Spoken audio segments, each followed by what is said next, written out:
पिछले 10 सालों से लगातार इस सीट पर भाजपा काबिज है। लेकिन इस बार की लड़ाई एक बार फिर कास्ट इक्वेशंस की तरफ टर्न होती हुई नज़र आ रही है, क्योंकि कांग्रेस ने एक डोमिनेंट ठाकुर उम्मीदवार को यहाँ पे मैदान में उतार दिया है और दूसरी तरफ भाजपा ने जो दूसरी डोमिनेंट कास्ट है चौधरी कास्ट, उसकी उम्मीदवार को उतार दिया है मैदान में। और इस वजह से मुकाबला जो है वो काफ़ी इंटरेस्टिंग हो गया है। गुजरात का दूसरा सबसे बड़ा जिला बनासकांठा कभी कांग्रेस का गढ़ हुआ करता था, लेकिन अब यहाँ बीजेपी का भगवा लहरा रहा है। बनासकांठा सीट पर इस बार लेडी फाइट है। यहाँ मुकाबला बीजेपी उम्मीदवार रेखाबेन चौधरी और कांग्रेस उम्मीदवार गेनीबेन ठाकुर के बीच है। वो राहुल गांधी की बहन है और मैं मोदी साहब की कैंडिडेट हूँ। और मैं जब भी लोगों के बीच में जाती हूँ, मेरी जनता जो है, बनास की जनता है, वो धर्मनिष्ठ है और राष्ट्र प्रेमित जनता है। इसलिए मुझे पूरा विश्वास है कि जनता जातिवाद की जाल में नहीं फंसेगी और विकास को देखेगी। और मोदी साहब को तीसरी बार देश का वड़ा प्रधान बनाने का बनास की जनता ने तय कर लिया है, इसलिए वो मेरे साथी है। गलबा काका की पोती का जो उसको देख के टिकट देनी थी, तो उसको डेयरी का चेयरमैन बनाना चाहे। सारा डिस्ट्रिक्ट के लोग बोल रहे हैं, हमारा लीडर बोल रहे हैं कि उसका जो आप ऋण उतारने के लिए बात बता रहे हैं, तो फैमिली ने डेयरी डेवलपमेंट का काम किया था, तो उस बेटी को डेयरी का चेयरमैन बनाना चाहिए। लोकसभा के टिकट के उससे पार्टी के साथ कुछ लेना देना नहीं। बनासकांठा में बीजेपी जीते या कांग्रेस, लेकिन बनासकांठा को 62 साल बाद पहली महिला सांसद मिलेगी। 1962 के बाद पहली बार कोई महिला बनासकांठा से संसद पहुंचेगी। 1962 में यहां से जोहराबेन चावड़ा कांग्रेस के टिकट पर सांसद चुनी गई थी। बनासकांठा गुजरात की न सिर्फ हॉट सीटों में से एक है, बल्कि ये और भी वजह से प्रसिद्ध है। यहाँ विश्व प्रसिद्ध अंबाजी का मंदिर है, जो शक्तिपीठों में से एक है।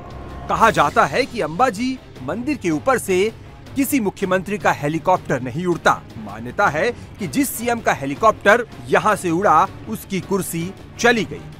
22 साल से नरेंद्र मोदी भी हर साल अंबाजी मंदिर में दर्शन के लिए आ रहे हैं। बनासकांठा लोकसभा सीट अपनी ज्योग्राफी की वजह से भी खास है, क्योंकि बनासकांठा जिले की सीमा पाकिस्तान से लगती है। बनासकांठा जिले में भारत पाक सीमा पर नड़ाबेट पोस्ट है। वाघा बॉर्डर की तरह नड़ाबेट में भी कल्चरल कार्यक्रम होते हैं। यहाँ सीमा पार से होने वाली घुसपैठ एक मुद्दा है। देश के पश्चिमी छोर पर स्थित बनासकांठा में इस वक्त चुनाव प्रचार पूरे पीक पर है। बीजेपी कांग्रेस उम्मीदवार ने 7 मई को होने वाली वोटिंग से पहले प्रचार में ताकत झोंक दी है।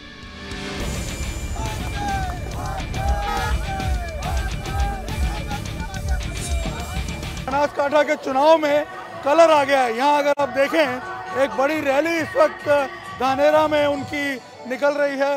ये बताइए कि रेखाबेन के समर्थन में कितना दिख रहा है आपको इस बार? अभी हमको संख्या दिख रही है। अभी आज तो हो रहा है सब कुछ है। तो आप बताइए, क्या लग रहा है इस बार माहौल? गेनीबेन का ज्यादा दिख रहा है रेखाबेन का? रेखाबेन का माहौल ज्यादा दिख रहा है। क्यों? आप तो उनके समर्थक हैं इसलिए? हाँ, हम इसके समर्थन हैं। इस पार्टी में लंबे टाइम से जुड़े हुए हैं। बीजेपी और कांग्रेस उम्मीदवार की अगर प्रोफाइल की बात करें तो रेखाबेन चौधरी बनास डेयरी के संस्थापक गलबा भाई चौधरी की पोती है, जबकि गेनीबेन ठाकुर 2017 और 2022 में यहाँ की वाव विधानसभा सीट से विधायक चुनी गयी। रेखाबेन चौधरी इंजीनियरिंग कॉलेज में प्रोफेसर रही हैं और गणित में पीएचडी है। गेनीबेन ठाकुर बलात्कारियों को जिंदा जला देने वाले बयान से सुर्खियों में आई थी। बनासकांठा में बीजेपी उम्मीदवार रेखाबेन चौधरी और कांग्रेस उम्मीदवार गेनीबेन ठाकुर के नाम से ही मैसेज साफ है कि यहाँ कास्ट फैक्टर का रोल अहम है। रेखाबेन चौधरी समाज से तो गेनीबेन ठाकुर समाज से आती है। अगर जाति गणित की बात करें तो बनासकांठा लोकसभा सीट में 3,43,000 ठाकुर, 2,70,000 चौधरी, 1,71,000 आदिवासी, 1,60,000 दलित, 96,000 मुस्लिम, 95,000 ब्राह्मण और 66,000 राजपूत वोटर हैं। मतलब ठाकुर और चौधरी समाज के वोटर यहाँ निर्णायक है और यही वजह है बीजेपी और कांग्रेस ने इसी समाज के चेहरों पर दांव लगाया है।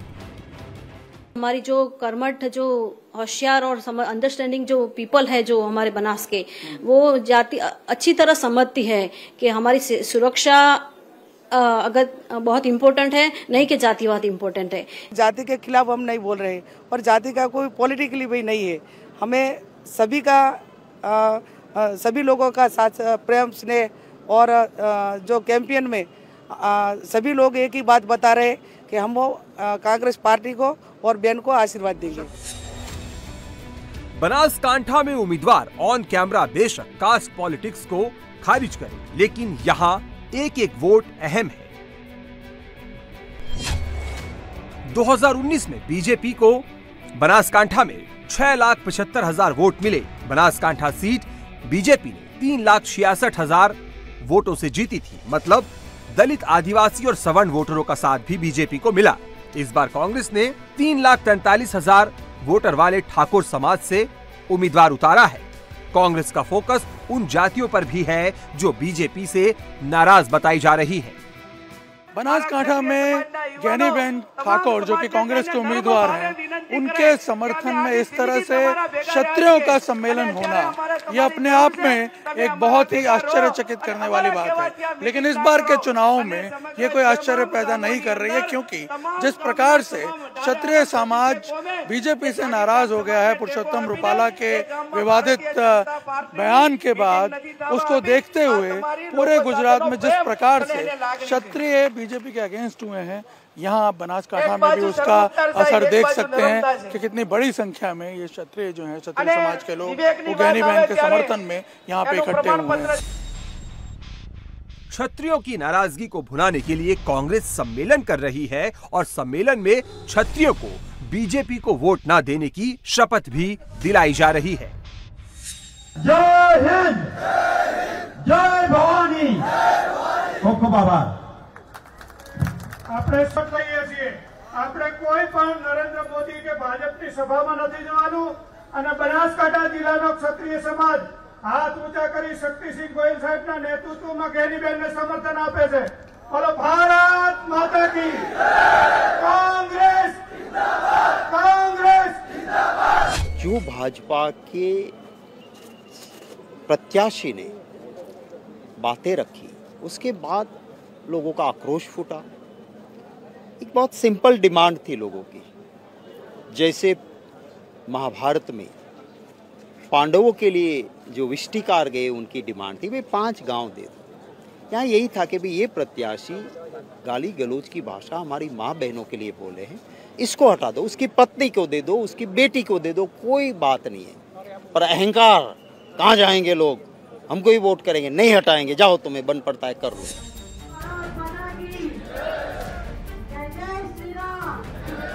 बीजेपी गुजरात में मिशन 26 का हैट्रिक लगाने की तैयारी में है, तो कांग्रेस अपने स्कोर कार्ड को 0 से आगे बढ़ाने के लिए जातीय गोलबंदी की कोशिश में है। दरअसल 2014 के लोकसभा चुनाव में गुजरात की सभी 26 सीटों पर बीजेपी को जीत मिली।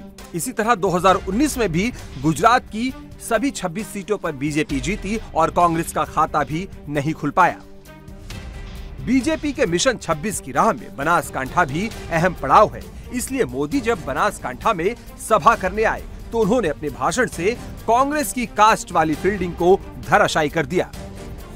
गर्व के साथ पूरे मोदी समाज को, पूरे ओबीसी समाज को चोर कह दिया।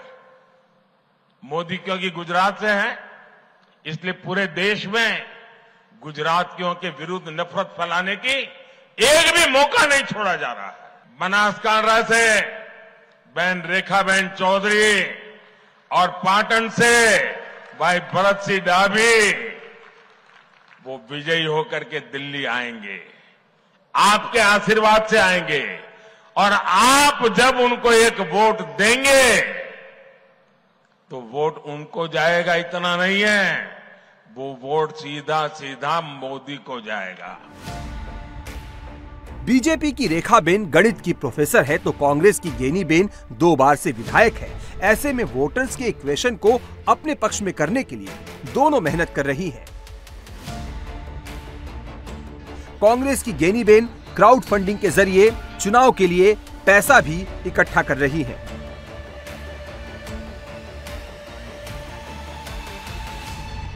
हमारी लोकशाही की प्रणाली का है, कोई बहन बेटी कोई पास जाकर वो बोलती है कि मैं आपकी बेटी हूँ, बहन हूँ, मुझे कुछ देना चाहिए, तो हाँ डेमोक्रेसी है। डेमोक्रेसी में हमें जो मांगा वो लोगों ने दिया। वोट मांगा तो वोट दिया, नोट मांगी तो नोट दी। बनासकांठा पाकिस्तान बॉर्डर के करीब है, लिहाजा बीजेपी उम्मीदवार यहां आंतरिक सुरक्षा के मुद्दे को भी उठा रही है।